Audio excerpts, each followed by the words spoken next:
oil.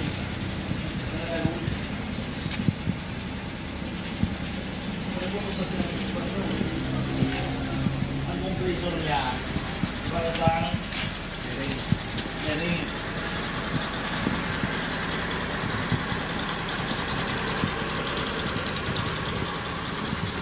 Bearing sa compressor. Pulley or center lang? Pulley. Ako? Damay-damay na, magod yan. May ginagawa mo.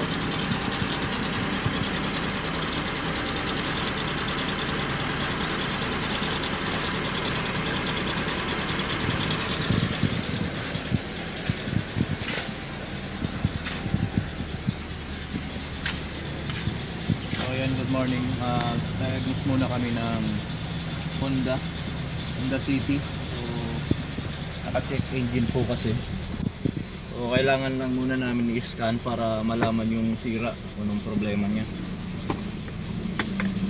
Saka yung makina kalyado din.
Doon sumasagot sa iPad niya. So meron tayong DTC. So meron siyang code, isang code. Ito na lang sa messenger. Sa messenger ko tinatawagan. Primary ignition coil, primary A. O may problema sa ignition coil. Nakakunik kasi sa Ignition coil A, primary secondary circuit.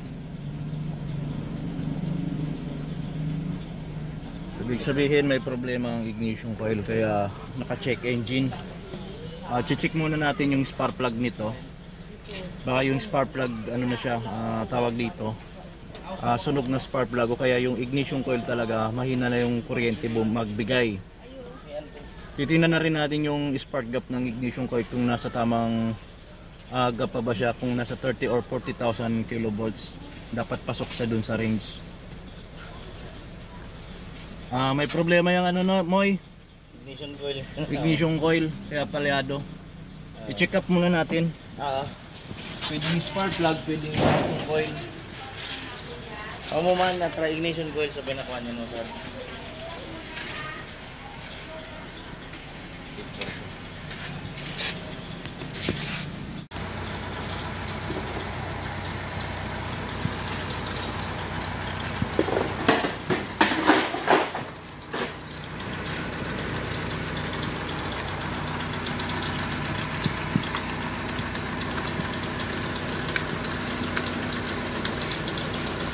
Nag-loose daw man talaga yan. Sabi ni Hermano. Dapat ano, pinalitan na itong ano, mga plug na to. Hindi, pinalitan. Oo. Okay. Ay minsan dyan nagka-problema.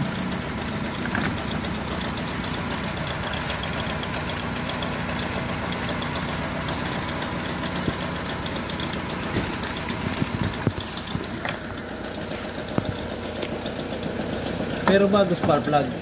Oo.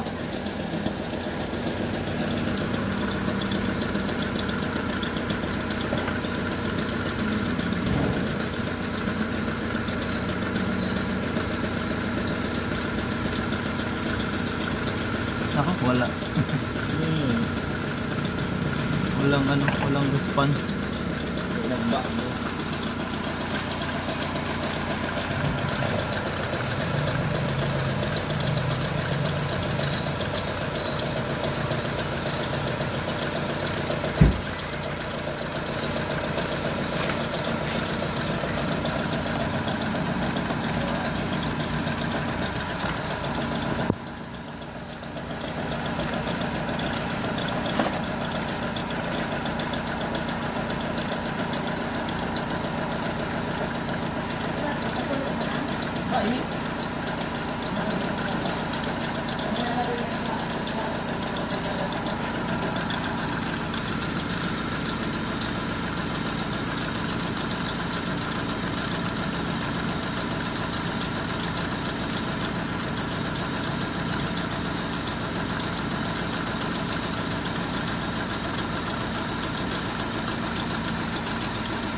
Tapos to.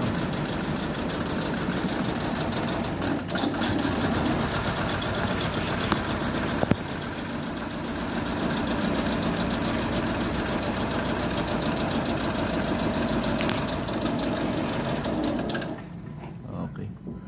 Sira yung isang ignition coil. So, try muna natin to.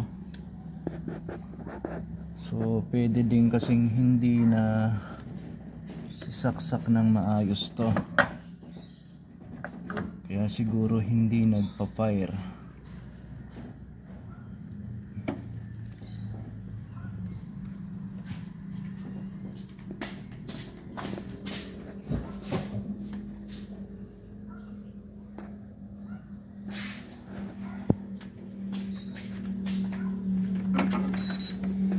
Check muna natin yung ano niya, yung power. Mayroon siyang 12V supply, mayroong ground, so parehas ground.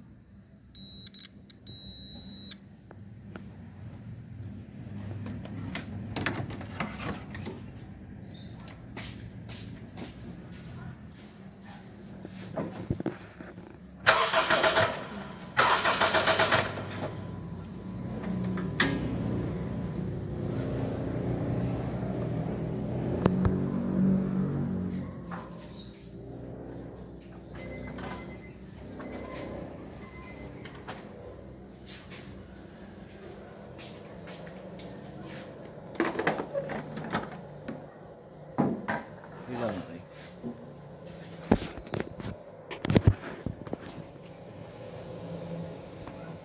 Kailangan mo nga to.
Yan, tinanggal ko na muna, no?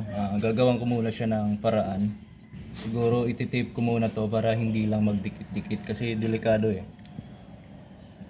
Hindi na kasi umandar kanina nung pag-test ko ng output voltage niya. Itong dalawa kasi to, itong ground saka 12V supply, na pagdikit ko kaya pumutok yung fuse doon, hindi na umandar. So bali ito yung coding pala niya, yung color coding. So yung black stripe white, ito yung 12V supply, tapos yung solid black ground, tapos itong white yellow, green yellow, ito yung trigger naman niya, negative trigger. Play mo na. Counting idea lang kung paano maghanap ng supply pala nito gamit ang multi-tester. So bali set mo lang siya ng ohm, tapos yung negative probe na black lagay mo lang sa negative, tapos yung positive probe, yun po yung i-connect natin dito. So pag nag-switch on ka doon, ang makukuha mo dapat sa kanya dito, kung hahanapin mo yung supply na 12 volts, kailangan switch on, tapos lalagay mo siya ng DC voltage, so kaya nandito ka sa auto. So ilalagay mo lang to. Pag nakuha mo yung reading dyan na 12 volts, switch on ko muna, no?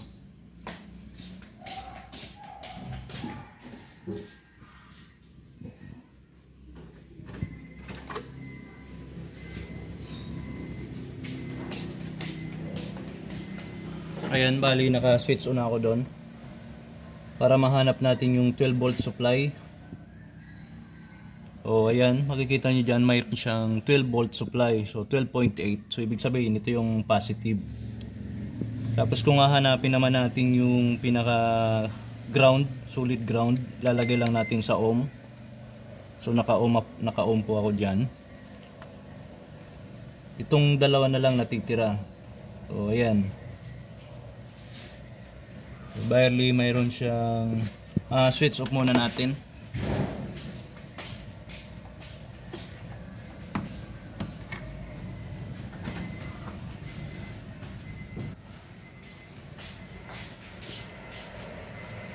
Switch off. Mayroon akong reading na 28.8 ohm. Tapos dito naman sa isa, so wala siya, blanco. So ibig sabihin ito yung trigger. So kung mayroon ako ditong reading na 28.8 ohm malapit sa groundings, ito yung pinaka ground niya. Tapos pag nag switch on ka naman, wag may nakuha kang reading dito, ito na yung pinaka trigger.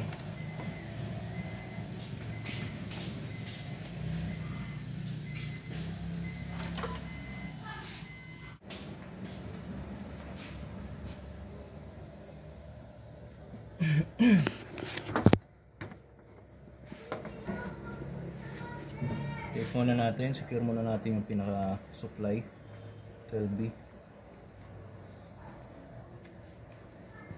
So ito yung pinaka delikadong part, yung positive. Kasi pag nagdikit siya, pwedeng hindi na umandar yung sasakyan.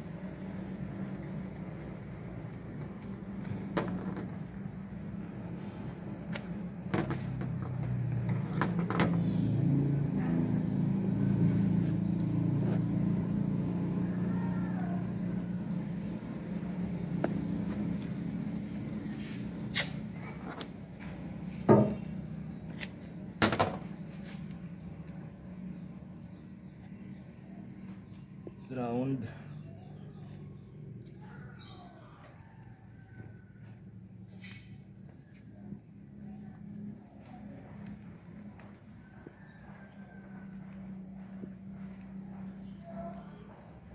Tapos pinakahuli yung trigger.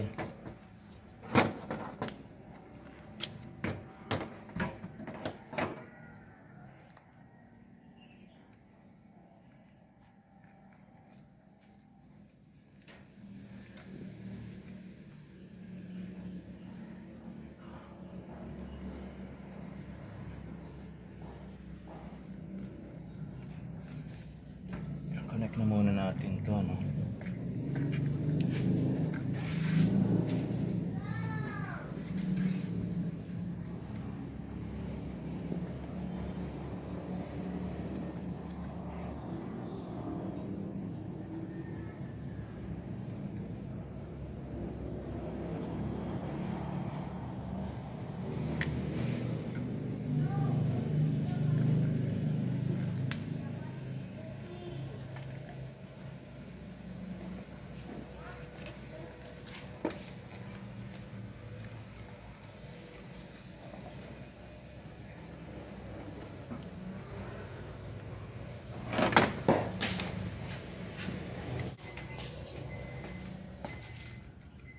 Yan, subukan muna natin kung magkakaroon siya ng pera, no.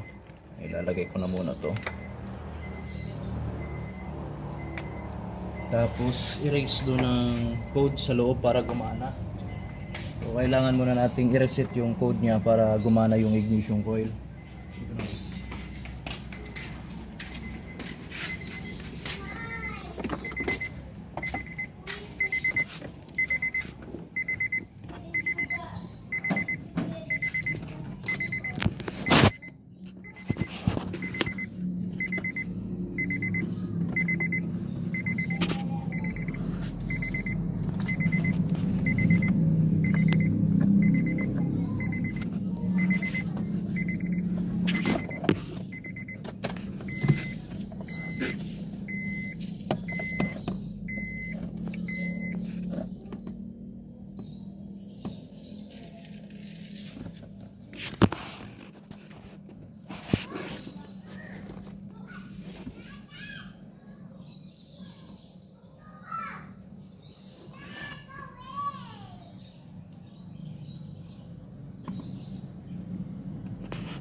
O yan, kailangan muna nating erase yung code ng computer. So mayroon tayong ignition coil primary A. So ito yung nauna.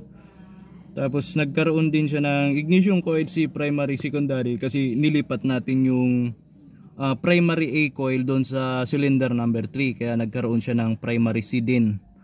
So kailangan muna nating erase po muna to para gumana yung dalawang ignition coil at ma-reset doon sa ating computer. Kailangan ko muna itong erase. So, erase muna natin yung code. Read code uli. So ayan, na-erase na natin. DTC, wala na siyang code. Try muna natin siyang paandarin na. So check engine, wala na rin yung check engine doon sa dashboard.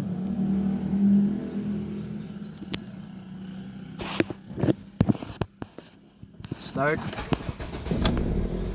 na plug.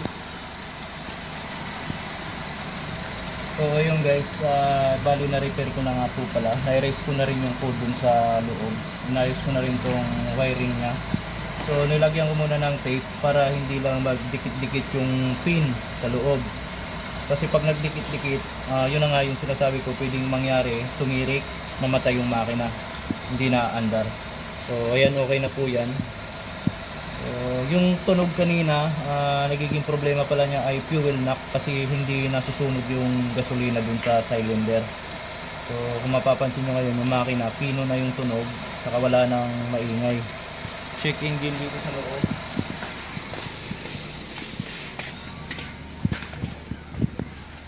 Wala na rin yung check engine, saka yung minor natin, nag-normal na. So dito tingnan natin yung code kung mayroon pang naka-data freeze. So wala na rin, no DTCs na. So ayun lang ang naging problema niya, yung socket. Kumbaga naglulos na yung socket kaya nag-check engine, kaya yung makina nagiging palyado.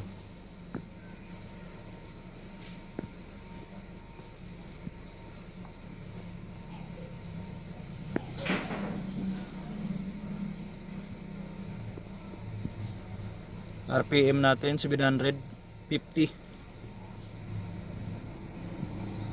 So working na lahat ng ano. Yung oxygen sensor wala na ring nababasa. So nagnormal na yung oxygen sensor. Wala na siyang siniset na code. DTC's number wala na rin, cleared na.